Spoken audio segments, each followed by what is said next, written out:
Il y a des histoires qui ne commencent pas avec un miracle.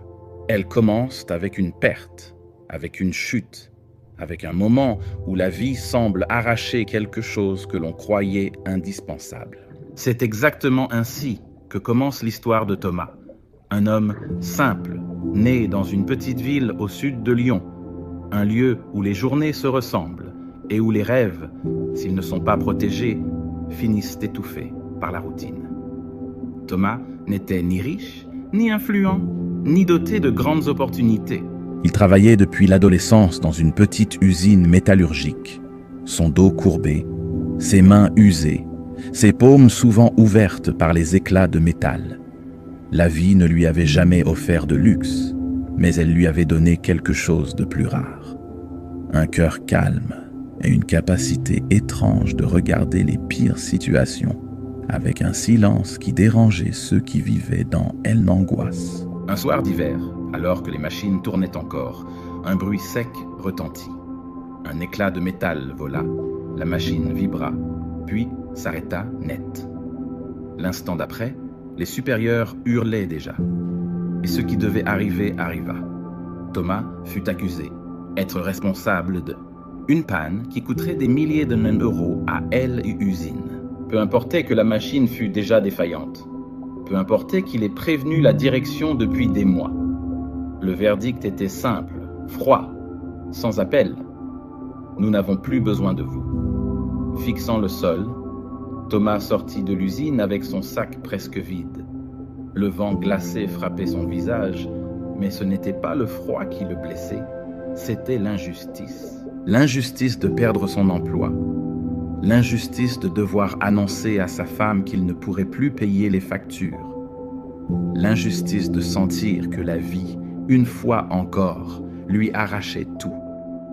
En rentrant chez lui, il marchait lentement, comme s'il portait le poids de quelqu'un d'autre sur les épaules. Mais ce qu'il ne savait pas, ce qu'il ne pouvait pas imaginer, et que cette perte était le début exact de tout ce que le destin préparait pour lui. Les jours passèrent, et avec eux, l'angoisse. Il se réveillait tôt, comme autrefois, mais maintenant sans destination. Il déposait ses CV, il attendait, il espérait. Personne ne rappelait. Les factures s'empilaient sur la table. Sa femme essayait de rester forte, mais son regard se perdait parfois dans un silence que Thomas comprenait trop bien. Un soir, après une discussion lourde où la fatigue l'emporta sur la douceur, Thomas sortit marcher seul.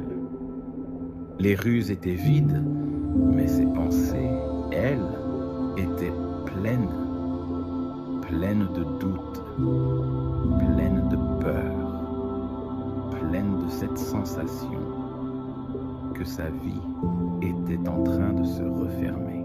C.A. est dans cette marche silencieuse, comme il vit quelque chose de étrange, une vieille boutique, des antiquités, éclairée légèrement, comme si elle l'attendait. Il n'y était jamais entré, mais ce soir-là, il poussa la porte. L'intérieur sentait la poussière et le bois ancien. Des objets de toutes sortes remplissèrent les étagères.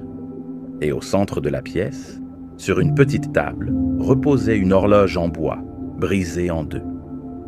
Le vieil antiquaire, un homme au visage ridé mais aux yeux brillants, s'approcha et dit « Elle ne fonctionne plus depuis longtemps. Les gens passent devant. Personne ne veut d'une horloge cassée. Mais parfois, les choses brisées ont encore un rôle, si on sait les regarder autrement. » Thomas resta silencieux. Il ne savait pas pourquoi, mais il sentit quelque chose. Une intuition légère, presque imperceptible. Comme si l'objet parlait un langage que seule une âme blessée pouvait comprendre. Après un moment d'hésitation, il demanda le prix. L'homme sourit.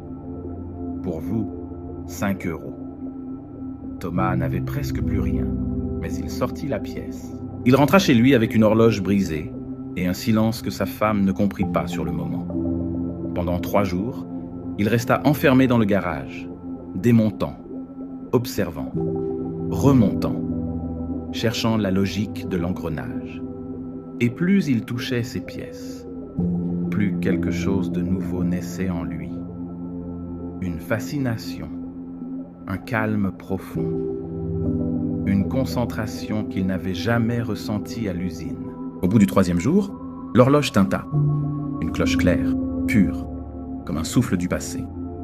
Sa femme accourut, étonnée, presque incrédule. « Tu l'as réparé ? Comment ?» Thomas haussa les épaules. Je ne sais pas. C'est venu tout seul. » La semaine suivante, il répara une autre horloge trouvée au marché. Puis une 3e, puis une 10aine. Les gens commencèrent à parler du réparateur silencieux, un homme qui redonnait vie à des objets que tout le monde croyait morts. Puis vint un jour où un collectionneur richissime lui apporta une pièce rare, estimée à plus de 10 000 €. Thomas la répara en 2 jours. Le collectionneur, bouche bée, proposa non seulement un paiement généreux, mais aussi un contrat exclusif. C'est à ce moment-là que Thomas comprit que si la vie l'avait expulsé de l'usine, ce n'était pas pour le punir, mais pour le détourner, pour le placer exactement sur le chemin qu'il n'aurait jamais osé emprunter. Le destin ne s'était pas trompé. C'était lui qui avait jugé trop tôt. L'homme perdu sans emploi devint artisan recherché. L'homme humilié devint maître dans un métier rare. L'homme brisé retrouva sa voix, sa dignité, son regard droit. Et un soir, assis sur son petit atelier lumineux, entouré de centaines d'horloges qui respiraient comme des cœurs battants, Thomas murmura « Merci. » Non pas à la chance, non pas au hasard, mais à la perte qui l'avait obligé à renaître. Parce que la vie ne retire jamais quelque chose sans donner, plus tard, quelque chose de plus grand. Parce que parfois, ce qui te semble un effondrement n'est qu'un déplacement. Parce que la vie ne se trompe pas. C'est nous qui, aveuglés par la douleur du moment, ne comprenons pas encore l'intention. Et si vous écoutez cette histoire aujourd'hui, retenez ceci. Ce que vous perdez peut être exactement ce qui ouvrira la porte que vous attendiez depuis toujours. La vraie richesse commence le jour où vous arrêtez de croire que votre vie s'effondre et commencez à croire qu'elle se réorganise.